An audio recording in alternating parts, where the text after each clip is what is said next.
what do you see as the long-term outlook here? What are you seeing your clients doing to try to remain competitive even post pandemic? We've talked a little bit about that, but are you starting to see that? And you mentioned the other thing I'll ask you to comment is you mentioned the minimum wage. Are you starting to see more and more of your clients adopting, kind of this federal minimum wage that's been discussed, and how's that applying?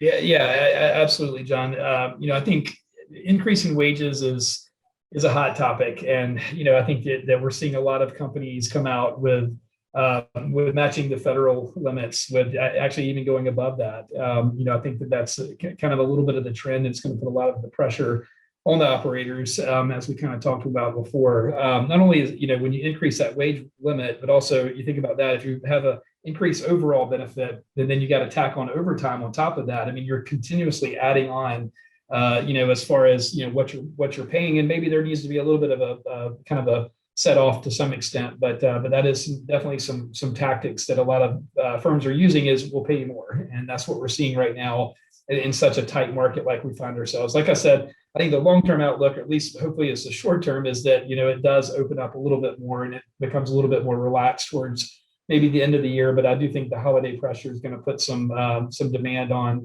kind of the ability to hire. So it may go into 2022, and that's what I'm reading for most of my publications. But we're seeing a lot of employees get promoted earlier now. I think that's a way to keep people, is to kind of move them up a particular wage class. And so I think it was maybe Whataburger, John, that decided to go ahead and promote a lot of their assistant managers to managers, and kind of give them a kind of a base, kind of cap, which is a good way to keep people. I've seen some franchisors and large systems step in and help out with some of the wage issues that are going on, from everywhere from a reduced royalty rate during this time, so that more money can be passed on to employees, to other incentives being offered at that level to kind of help out.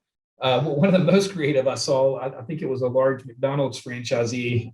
It actually offered iPhones to new employees, which I thought that was kind of creative. And I think there was a 6-month retention. So I think it's after 6 months, then they provide you with an Apple iPhone. So they're getting very creative right now. And, but to Adam's point, I think they're kind of looking at their existing structure and figuring out what's needed, what maybe did we have before that wasn't as profitable. And so it's a great time to really look at your P&L and kind of figure it out from here. It's a good time to reset and kind of think about your business and where you see things. And, for those good operators, we're seeing this as an overall benefit. But to Adam's point, there's a lot of changes, and it's a very fluid market, and technology is an area where a lot of this can be done, right? I mean, there's a lot of automation, there's a lot of things that can help implement some of these changes, and making sure you have the right back office structure to support this, I think, is very important